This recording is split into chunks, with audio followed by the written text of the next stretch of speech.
Hey guys, it's Jessica from Peace Love Books, and today I'm here with my August wrap-up. I read 26 books in the month of August. A lot of them were audiobooks, and this kind of reading month is not going to happen again for a while because I am back to work in person at school. So we are digital right now, but by the end of September, we are going to transfer into everybody in school. So it's going to be quite the change, but it's been a lot of work, and my reading has slowed down. So this is all probably the end of my super long wrap-ups because the past like 5 or 6 months during quarantine and working from home and then summer, I've been reading quite a lot. But I still read 26 books, which is amazing, but a lot of it was audiobooks, and then I have a stack of physical books and then a couple of ebooks I read. I have quite a lot to get to, and I read some books that you guys are probably going to be really excited to hear that I read. Like I finally read You Deserve Each Other by Sarah Hogle, and some other romances, so I'll get to it.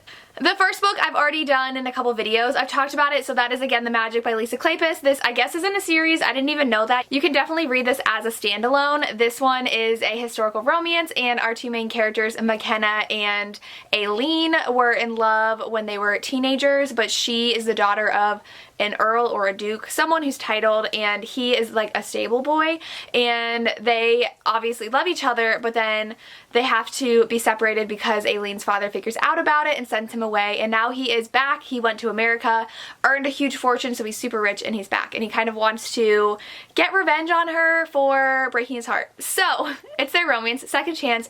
I really enjoy this. I ended up giving it 4 stars though because I feel like the secondary romance with Aileen's, I think it was Aileen's sister and McKenna's like business partner, I'm pretty sure that's who it was between, kind of overshadowed the later romance between McKenna and Aileen. I wish like they just got their own book and we didn't have all these chapters of them in between McKenna and Aileen's romance, but I really like the angst of it. McKenna was so angry but still like so in love with Aileen, so he kind of was mad about that, and Aileen was hiding a secret, and I just really loved second chance romances like this where they were separated for a reason and now they're back together. It's so good. So this was really cute, but I gave it 4 out of 5 stars. The next one I don't physically have anymore because I put it in my classroom, and that's I Want to Be Where You Are by Christina Forrest. This one, you guys I think know how obsessed I am with this book. I gave this 5 stars. Our main character is a dancer, but she recently had broken her ankle. She's fully recovered now, but she doesn't have the confidence she has anymore. This is YA, so she's a teenager, and she really wants to try out for this conservatory in New York, founded by a black male ballerina, and she really wants to dance there because she's so just not enamored but in love with the work this man has done, and so she wants to dance for him. And so her mother though is like, you're not moving to New York by yourself, and she's devastated. So our main character actually goes on a road trip and wants to go to one of the open auditions, and her neighbor, who she doesn't like, she has a history with, we don't know what it is, he says that he's gonna tell her mom, who's on a cruise with her boyfriend during spring break, unless she takes him with her. And so she's like fine, and he needed to like go somewhere anyways, like by where she's going, and so it's a road trip romance. They have to spend some nights in hotels. They kind of rehash their past and what had happened, and the love interest is definitely your grumpy bad boy. He does smoke, which I really didn't like, but that was kind of part of who he was. He's kind of damaged, and I really liked how they kind of had to address their past and understand what had happened. She had to kind of gain her confidence back and understand things are not going to go as planned, and I really loved this. A character I absolutely loved from their past kind of came into the picture that they used to be friends with, and it was just so cute and sweet, and the romance was so adorable. I loved everything about it. I already bought Christina Forrest's second book that just came out a week or 2 ago. I cannot wait to read more by this author. I really love this book. Next, I listened to The Seduction of Elliot Mcbride by Jennifer Ashley. I feel like after the first 4 books in this series, this is book 5, they kind of just start being like normal historical romances. They're not like so amazing and unique like the first 4 were. This one, our main character is engaged, and it's literally her wedding day, and she's kind of left at the altar, and her groom doesn't show up, and so her childhood friend, I don't remember if they had any, I don't think they actually had a relationship, I think they just kind of liked each other but never did anything about it. He's back, and he decided, he's like, hey, you know what, like, why don't you just marry me? And he's this Scottish laird. I think he's super rich now, and so she's like, okay, so they end up getting married instead of her marrying the guy that stood her up at the altar. And then it's their romance, and it was fine. I gave it like 3.5 stars. These romances, it's just like, it didn't feel like anything special or new. It was just like another Scottish romance. After the first 4 of the series though, like they were the 4 main Mackenzie brothers. So we had Ian, Cameron, Mac, and it starts with an H. I don't remember his name. I think it starts with an H. The fourth brother. I don't remember his name. I don't know why I'm blanking on it. But those were all so amazing. And then I've heard afterwards they just kind of like taper off. And this one really did. We didn't even get the main characters. I don't even think we saw any of them from the previous book. So it was fine. Kind of forgettable. Kind of cute. Kind of second chance, kind of not. It was fine. Next, I read The Peer and the Puppet by B.B. Reed. I read this for reading BookTube's favorite romances. This was Naima's favorite. And it was fine. I feel like I don't like high school bully romances anymore, even though this wasn't even really a bully romance. So her mom is like dating his dad. His dad's super rich, and so I think her mom's a gold digger, and so she moves in. He's automatically like super rude and mean to her. The pacing was really weird. So at one point she's like shipped off to a different school for a year for like doing something that his dad got mad about, and I'm just confused. And then she came back, and the pacing of this was just really strange to me, and I didn't really understand her relationship with her mom. Like, she hated her mom, but then she kind of like liked her mom, and their romance, I didn't get why she even liked him, because he was just rude to her, and it just felt like, oh, but she couldn't help her attraction to him. So this was really more like a 2.5 stars, but a kind of a 3. I was still reading along and not hating it, but like not loving it. Then I listened to A Duke by Default by Alyssa Cole. This one I think is book 3. Oh, it's book 2 in the series. I think I read 1 and 3, and then I went back and read book 2. This one was really cute. Our main character actually moves to Scotland for an internship at this like sword making company, and immediately she arrives and like no one's there to pick her up, and she's like, what did I get myself into? And the guy is actually a little bit older. I think he's like 40 and she's in her late 20s, so there's a bit of an age gap. He is the owner of this company and she's a new intern. She's used to being the kind of like mess up child. Like, her parents are like, oh, like you can never get anything right and you just need to find someone to marry you so that like you can be a wife, and like that's all she's good for. And she's super wealthy, like her family's really wealthy, but she's just trying to find something for herself, and so she goes to Scotland to work for this company. I thought it was really cool that they like were into like sword fighting and stuff, so like they do some demonstrations, and she's trying to just build up the company, and they kind of start falling for each other, but she's not trying to fall into that role her parents think she's gonna have, what she kind of finds herself doing. She just wants to prove herself, and it was really cute. And then their whole Duke thing comes in at the end. I feel like that was a weird kind of turn the story took with the whole I don't know if it even says in the synopsis, but like something that happens with a dukedom. I don't want to say what it is, but like something happened and I'm like, okay. And she has to work with him, and like the question is like, is she like only using her feminine wiles to get what she wants, or is she really a good worker, or is he only respecting her because they have a relationship kind of thing? So it was really cute. I really liked the age gap aspect. I really liked her main character and the struggle she went through. I don't think I've read a lot of main characters like her, so this was really fun. I gave it 4 to 5 stars. I don't know if I said that yet. The next book I read was The Black Kids by Christina Hammonds Reed. This one is a YA set in 1992, and it is taking place after the brutal beating of Rodney King and the trial for the police officers. And so it's divided into the before, the during, and the after. We're following Ashley. She is a black girl in a very wealthy neighborhood, and she has all white friends, and she doesn't really talk to all the other black kids at school. She's not really friends with them. She's just friends with her friends, and from the start you automatically see the microaggressions her friends have against her or say against her. They like were in someone's pool they weren't supposed to be, and then the cops drove by and talked to them, and they're like, you know, the only reason they stopped was because Ashley was here. And it's just like, excuse me? And she's just so used to that though that she just like laughs it off, and I really love this. I love how Ashley was far from perfect. She does something really bad to her best friend, and she's just a teenager, and that's just who she is. And she definitely changes throughout the story and kind of realizes like, who am I being right now? What am I supposed to be doing? Who am I supposed to be? I really enjoyed that. I gave this 5 out of 5 stars. I really love this, so I'm happy I have a finished copy sent to me from the publisher. It's so pretty. I loved it. Next, I listened to The Switch by Beth OLeary through Libro.fm. They have their ALC program. They are a fantastic audiobook company. I will link them down below if you guys want to check them out. This one is Beth OLeary's second book, I believe. She wrote The Flat Share last year, which I enjoyed. This one actually is dual perspective between our main character, I think she's in her 20s, and then her grandmother. They decided to swap lives basically because our main character was working too hard at work. She completely had like a panic attack at work, and they're like, you have to take time off.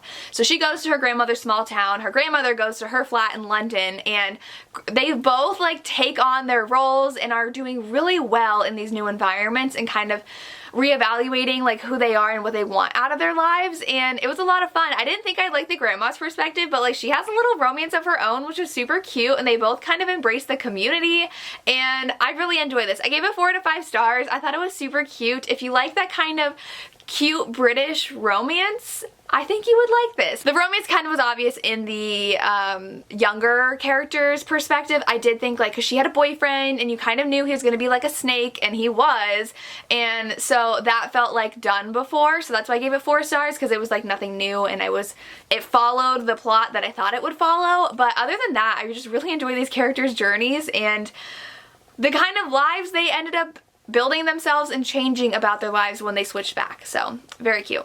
Then I read an e-arc of Cemetery Boys by Aidan Thomas. This is already out. I read it back in August, and this book was so perfect for fall. So cute. I gave this 5 out of 5 stars. Our main character is trans, and he is a brujo. So in this society, in this magic system, there are a brujo and bruja, and they have different powers and they have different roles in their culture. And so Yadriel has not been able to like get his powers yet. There's like some sort of like ceremony they have at a certain age where they get their powers. He hasn't had that yet. And for the boys, they are able to summon ghosts and spirits and like release them if they want to, like through this certain like routine thing they do. I don't know what to call it. Yadriel is determined to prove that he is a brujo because they have been putting off his ceremony. His family like kind of accepts him, kind of doesn't.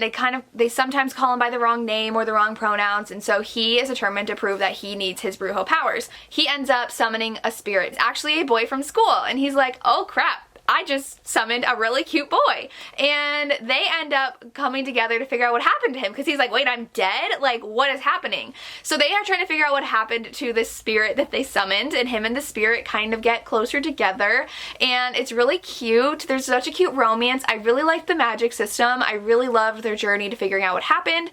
It all takes place in like 2 or 3 days. I did have an issue with the pacing a little bit, so I think I gave it 4.5 stars. Like, it would take like forever for one thing to happen. It'd be like, oh, they were able to accomplish one thing after school, and I was like, in like 7 hours you did one thing? I guess it was like until like it got dark, so like from 3 o'clock until what, like 7 or 8, they did one thing. So pacing felt a little off to me, but other than that, I really love this book. I thought it was just so fun and like so witchy, and it was adorable. 5 out of 5 stars. Then I listened to Cia Martinez and the Moonlit Beginning of Everything by Raquel Vasquez Guilland.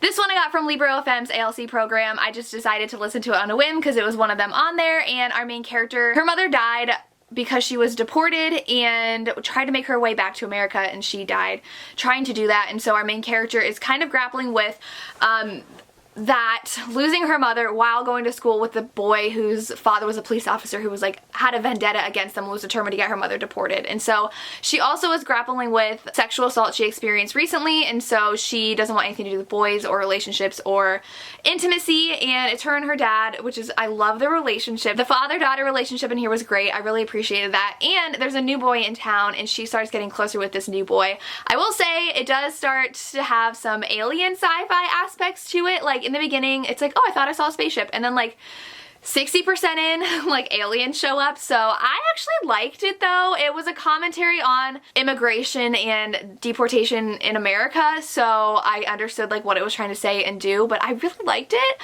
It was fun. I gave it 4 to 5 stars. The romance was really cute. It got like kind of action-packed near the end, so that was fun. And it was just a really unique story that I enjoyed. Then I read Accidentally Compromising the Duke by Stacy Reed. I listened to this on audio. Our main character wants to be ruined because her dad wants her to get engaged to this guy that she really hates. And so she thinks she's going to be ruined by this other guy who was interested in marrying her, that she's like, yeah, I could get married to him. But she goes into the wrong room of the Mad Duke, who they all think that he killed his wife. He didn't, but everybody thinks that he did, and so she ends up being ruined by him instead, so she has to marry him. And he has 2 daughters, and it's really adorable. I really loved it. The beginning was really fun. I did give it 4 to 5 stars though, because I think it slowed down a little bit, but when she actually like got married to him and went to his home and like started living there. But I really love the whole idea that she was ruined by the wrong man and then had to talk to him about it, and he's like, what were you trying to do? I liked it, and I liked the fact that he was a single dad. His daughters were cute. She had to become a mother figure to them, and he was still grieving over losing his wife, so there was that aspect. But it was a fun historical romance, and I'm glad I listened to it. Next, I'm not going to spend too much time on this because I really didn't like it, and I was so excited for this. It's Ties That Tether by Jane Igharo. This one has a gorgeous cover, and our main character is Nigerian, and her father on his deathbed made her promise that she would marry a Nigerian man. And our main character has a one-night stand with someone in the beginning, a white man, but he's actually Hispanic. What happens is she gets pregnant, and she gets pregnant like 10% into the book. The synopsis doesn't say anything about that, so I was very annoyed that I was reading a surprise pregnancy book and it was not said on the back. The back was like, they had a one-night stand and things got more serious than expected. I was like, no, she got pregnant. So like from 10% to like 90% she's pregnant, and waits forever to tell him, and it was just, I hated that. I hate that trope, so I am so annoyed that the back didn't say it, or else I wouldn't have picked this up because I knew it wasn't going to work for me. And I did get it from NetGalley, so once I hit that I was like, oh, but I wanted to keep on reading because I got it for review, and I just did not enjoy really anything about this. She also kept on making movie references because like movies were her thing, and she would spend like a whole paragraph explaining why the moment she was in reminded her of the movie, and it happened like 6 or 7 times, and I was just like, this is not as like cute as I think the author was trying to make it. It just took me out of the story, and I wasn't a fan of that choice in writing style. And there is a very traumatic birth scene at the end, and I don't know why there was no like trigger warning for unexpected pregnancy. She has a very traumatic pregnancy at the end, and that is very triggering for some people. So I really want you guys to know, if you're going to pick this up, that she does end up getting pregnant very early on in the book. Most of the book is about her being pregnant and her relationship with this guy, and then the end is her traumatic pregnancy. So I gave it 2 out of 5 stars. It just is not a book for me, so there's that. Then I listened to Once Ghosted, Twice Shy, which is a novella in the Reluctant Royal series, and this one I gave 3 out of 5 stars. It is a sapphic romance. Our main characters, it flashes back between the past and the present. So the past, they meet on a dating app and they get along really well and have a really cute courting romance, and then one of them just goes to the other one, and then they meet in the future and like get back together and like talk about what had happened. And there was something that like happened that she had to just leave, so she just goes to the other person, and it was fine. I don't know, it was just like, this is cute. So I gave it 3 out of 5 stars. I wasn't super into the romance. Like I was like, okay, so that happened and now you're back together, and this is where we are. So it was like nothing major happened. It was just a fun, cute novella that just passed the time. Then I read The Beasts of Besswick. I think this is Amelie Howard. I gave this 3 out of 5 stars. I listened to it on audio. I really enjoyed the beginning. Our main character wants to save her sister from having to be married, so she decides to marry the Beast of Besswick, which is a scarred man. People think he's just very, you know, closed off and angry, and she decides to ask him to marry her, and so he does, and that's basically the story. It got pretty boring once we went along, so I really liked the beginning, and I can't even tell you what happened after that. All I said in my review was it was hard to stay focused on anything because it was like, okay, now that they got together, that was like the big thing.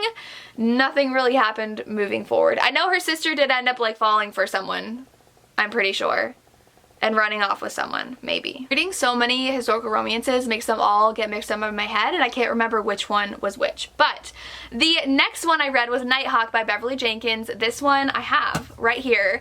This one I read for the historical romance readathon. This one was fun. I think I gave it 3.5 stars. Our main character, she kills a man because he's trying to like come on to her and she's not wanting it, so she like pushes him away. He falls and dies, and so everyone wants her dead, and so they end up taking, I forget why they have to take her somewhere, but they have to take her somewhere for her trial. And our love interest is actually like a bounty hunter, and so they see him and they're like, here, you take her to where she has to go, and they end up like hanging out. She sometimes tries to escape, but he is like the best of the best, and so he takes her to where he needs to take her, and they start really liking each other. And I don't want to spoil too much, but then they just spend more time together. That's all I'll say. I liked it. I really loved the beginning about how she was like a criminal on the run and like tried to escape from him, and then he kept on capturing her. What happens with so many Beverly Jenkins books is that like by halfway through they've decided that they really like each other and want to be together, and then the rest is just like stuff happening that's not their romance, that's not very entertaining. And I think this had like something happen at the end that you're like, oh my gosh, how are they gonna get out of this? But like other than that, with the romance, I kind of stopped caring halfway through because they were already together, and I don't like reading about a couple that's just happily together. So 3.5, 4 out of 5 stars. Then I read Her Night with the Duke by Diana Quincy. This one, 5 out of 5 stars. It comes out in September. You all need to pre-order it. Our main character shows up at a tavern, and she is a woman traveling, I think, with a man that's her like guy, like her kind of chaperone, but she's like, I need a room, and all the guys are like, well, you can share my room, honey, and she's like, stop.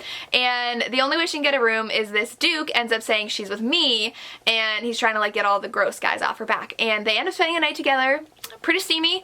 And then she arrives where she was going, and it is to her stepdaughter and son's estate because she is widowed, and they are just a couple years younger than her, and I think the son is older than her. She's really close with her stepdaughter because they're basically like sisters, and she's been traveling because she's just traveled after her husband passed away. She realizes that her stepdaughter's betrothed, whom she's never met, is the Duke she just spent a really nice night with, and they're shocked because they really liked each other, but it's like, he's supposed to marry her stepdaughter, and her stepdaughter's like, oh, he's not so bad, and I can grow to love him. And so it's a forbidden romance, and it's so good. I love how independent she is because she's widowed. She can do a lot more than if she were an unmarried woman during this time period. She travels a lot. She writes about her travels, and it was great. I loved it, and she's trying not to betray her like best friend slash stepdaughter because she's in love with her betrothed. It's so cute. I really loved it, and the guy did a lot of groveling at the end, which I absolutely love in historical romances, so I can't recommend this enough. It comes out in September, at the end of September. You all need to read it. Next, I don't even remember what I rated this. It's called Hylands Captive, but it was originally called Elf King's Lady, and Elf King's actually her horse. And this one is by Hannah Howell. I listened to this on audio. I gave it 3 stars. So she's actually kidnapped in the beginning, and she is really close with her horse. Her brother and her are kidnapped, and they're kidnapped by an enemy clan, and they're kept there, and she doesn't want to be seen. Well, first they don't know she's a woman, then they figure it out. She doesn't want to be seen as like the woman sleeping with the laird to like get better treatment, but she ends up being super attracted to the laird, and they end up sleeping together. And she is actually betrothed to this other laird who's like a really bad guy, and the laird she's captured by is like, she shouldn't be with him, and so she's staying with him because her dad has to figure out like ransom that laird claimed, and so she stays with him. Lots of shenanigans ensue. Her betrothed wants her back, but then she's like, no, I kind of like the guy that I'm captured by, and so it's all that romance. I think it went on a little too long. It's like a super long romance. It's over 400 pages. It was fun. Probably like 3.5 stars. I enjoyed their romance. If you like a captive romance, you should check this out. She was really close with her brother. I really liked that aspect, and she just like wasn't really cared about by her dad though, because her dad would rather have like ransomed the son first because he was the heir and more important. But there were a lot of side characters in here too. I don't know if like, this doesn't say it's part of a series, but I don't know if the other characters have series or not, but it was fun. Scottish romance. The next one I listened to on audio, and that is Suddenly You by Lisa Kleypas. This one, again, I don't know if it's just because I'm listening to them on audio, but the beginning was really good. Our main character is a novelist, and she is, I don't remember how old she's turning, 30, and she's a virgin, and so she goes to this woman who I think she like owns a brothel, possibly. She asks her for a man for the night to lose her virginity to, and so it's the night of her birthday and this guy shows up and she's like, oh, you're here, cool, like good, and they end up having a night together, and then she realizes he wasn't actually like a prostitute sent by that lady. He was someone else. He's actually a businessman, and she realizes what happened and the romance goes from there. The beginning was really good. I really liked the whole aspect of she like mistakenly thought he was someone else and then they like spent the night together, but after that it just like I didn't really care about the story. She's a novelist. I think she's like trying to figure out like who will publish her books. I just didn't really care about the romance. I didn't feel like they had that much of a connection. I didn't really connect to them, and so I gave this 3 out of 5 stars, really on the low end of 3. This was not a good one from Lisa Kleypas in my opinion. Then I read Lady Sophia's Lover by Lisa Kleypas. This was our group pick for the historical romance readathon. I was loving this in the beginning. Our main character wants a job with this man because she believes that he is why her brother's dead, and so she like wants to get a job to like sabotage him and ruin him, and then she ends up starting to fall for him when she is hired. He is like the leader of the Bow Street Runners. I think this is book 2 or 3 in the series. It can be read as a standalone, but I went back and read the first book, which I'll talk about later, and they're like people who do like fight crime and stuff in the city and like take care of things, and he's like the leader of them all. And I think he's older, and I really liked it. I think he had like a little gray in his hair and it was really fun, but after, I feel like she let go of her animosity towards him pretty quickly, and like halfway through the book she never actually did anything to sabotage him. I would have really liked that, and then her realize that she liked him, so I ended up giving this a 4 out of 5 stars. I love the beginning and how much she hated him, but I think she got over it a little too quickly, and then of course he had to like figure out who she was, and like things happen at the end, and it was fun. I liked it. 4 out of 5 stars. The next book was You Deserve Each Other by Sarah Hoggle. I gave this one 2 stars. I knew I was either gonna love it or hate it because I think both Lacey and Lisa hated this book, and it's enemies to lovers. They are engaged, but they hate each other now, but neither one of them wants to break it off because whoever does will have to pay for it. And we only got the girl's perspective, and I really did not understand why she ever even started dating this man, let alone got engaged to him. I feel like I didn't feel any sort of romantic connection between them whatsoever, and she was so mean to him, and I think I would have liked it better if we got his perspective and can see him and his opinion and flashbacks to see them actually in love, because I don't buy that these people were ever in love because they hate each other and they're so rude to each other, and she is so resentful towards him. There's zero communication. They wouldn't even communicate to his mother. Like, most of her animosity was towards his mom and how much she hated him and how much he liked his parents and like gave time to them. And so I didn't really like at the end how they were like just playing games with the mom, and I was like, literally just tell her to stop doing what she's doing. They never did that, and they played really mean games to each other in their own home, and I'm someone who like my home is like my safe space, and if I couldn't even be comfortable in my home, I would freak out. And they would do things like while they were sleeping, and I'm just like, how are you doing that to someone you supposedly loved? Like, I didn't like this at all.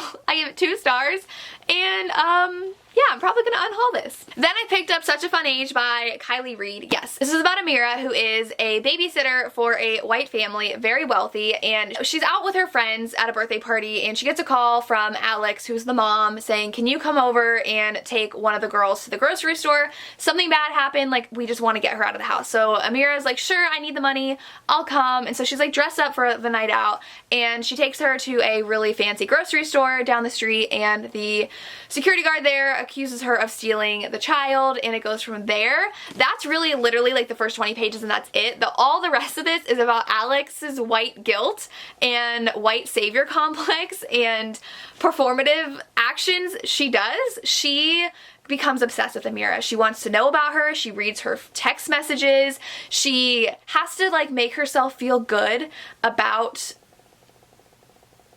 being a white savior, I guess. I don't know how else to put it. And even her friends act that way, and Amira's best friend is like, you need to stop, like you need to like figure out what you want to do with your life. You can't be a babysitter forever.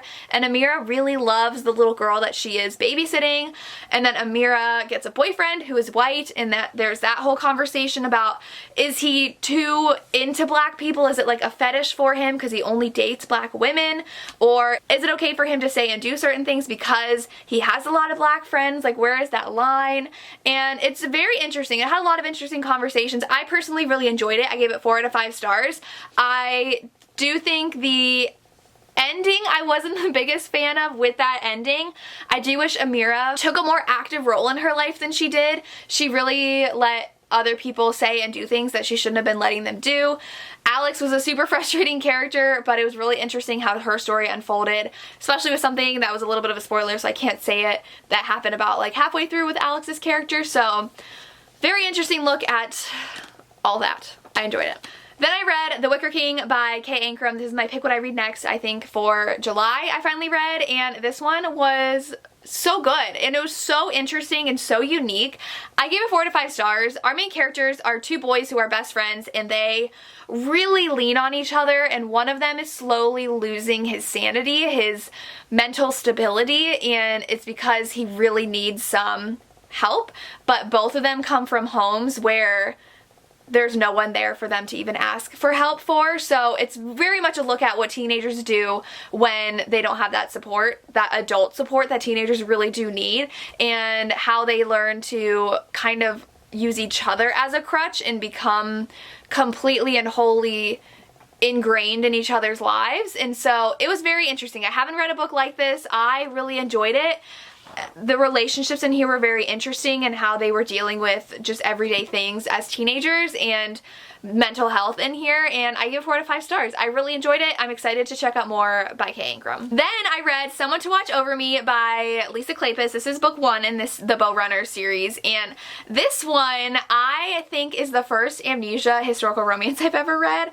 And so our guy is one of the Bow Street Runners, so he works for the guy from Lady Sophia's Lover, and he finds this woman who he has always kind of like been attracted to, and she is a sex worker. She is a very wealthy, very prominent sex worker, and he finds her. Obviously someone tried to kill her, and he brings her back to his house, and he like kind of like helps her get back to health, and she can't remember who she is, and she is like kind of horrified that she was a prostitute. She's like, I could never do that, like how am I that kind of person? And they kind of try to figure out who tried to kill her, find all these secrets she knew, and then things unravel from there. I enjoyed this one quite a bit. I think I gave it 4 to 5 stars. It was really entertaining and I liked where things went. I can't really say anything beyond that because a lot of else is spoilery, but the relationship was really sweet. I really liked how she was just trying to figure out who she was and he was there to help her, and he kind of lied to her, which I didn't like, but it kind of came to light, and that's all I can say. I can't really talk about this without saying something that's super spoilery, but I didn't mind the amnesia trope. I thought it was fun, and I really liked how he was trying to track down who did it, so we had that kind of mystery there, so I really enjoyed this one. Then I listened to Conventionally Yours by Annabeth Albert. This is a romance between Conrad and Alden. They are both gamers. I don't remember the card game. I don't know. They're really good at this game, and so they go on a road trip to go to these different kind of tournaments and then go to the main tournament that the winner wins like a lot of money. And one of them has severe anxiety and the other one is dealing with a family that has kicked him out because he is gay, and he is just really trying to figure out life. He really needs the money in order to be able to maybe go back to school and just live. And so they are total opposites and they have really bad impressions of each other, but then they start growing closer. I end up giving this 3 out of 5 stars. I think it went on and on and on. It was their road trip and they just kept on driving, and I didn't really like that. I really enjoyed how they came from different lives. I think Alden was the one, yeah, he has 2 moms, and Conrad's very jealous. He's like, well, what is it like living in a home where you are automatically accepted? And he's like, I have so much pressure of being a doctor and of having a certain future. Like, my life is not perfect, even though you think it is.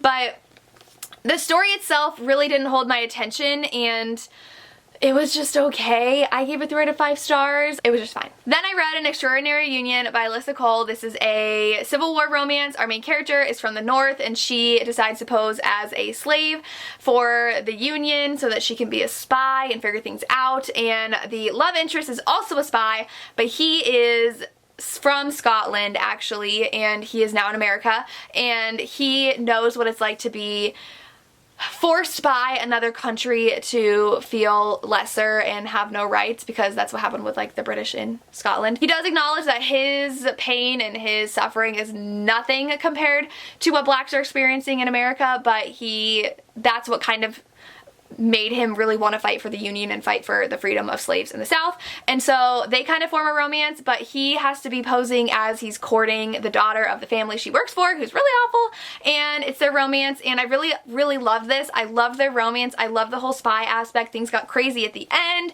She didn't know she could trust him because he's such a good actor with the family. She's so intelligent. She has a photographic memory, but she has to act as this slave who is mute, so she can't say anything, and they call her stupid and ugly, and it's really, really mentally exhausting to play this role that a lot of people is their reality, and I loved it. I really want to pick up the second book. We did our live show for the Ravished by Romance with Desiree. Lacey and I did, so check that out, but I love this. Then I listened to A Night to Surrender by Tessa Dare. This one I listened to on audio, and this is the first in the Spindle Cove series. Our main character works in Spindle Cove as like kind of a mentor for all the ladies that come to Spindle Cove, and they are all spinsters or shy or haven't found a match yet, and so they come there to try to gain confidence to become women, and she's like the go-to person in the town. The love interest comes in as a soldier. He is wounded though, so he has a lot of pride and doesn't like the fact that he is injured, his leg, and so he hates the fact that he doesn't have the mobility and ability and agility he had before, but he is creating like a regiment of soldiers in Spindle Cove to like protect it even though they don't really need it, and he ends up falling for her, and they're like bickering a lot because he's trying to get all the men in town together, but it's a really female dominated town. It was fine. I gave it 3 out of 5 stars. I wasn't really impressed by the romance. I wasn't really impressed by the plot. It wasn't that interesting. The beginning was better, but then I was just like, okay, this is fine. Everybody has told me this is Tessa Dare's least interesting work. People don't really like it, but I've heard the series gets better, so I might read more eventually. And that is my August wrap up. I think the last book I read I actually finished in the very beginning of August, so I'm not going to talk about that, but that was a lot of books. So I may have read 25. I don't remember how many I counted, but let me know down below if you made it to the end of the video and what your favorite books of the month were and your thoughts on the books I read. I would love to hear. As always, thank you so much for watching and have a good day. Bye.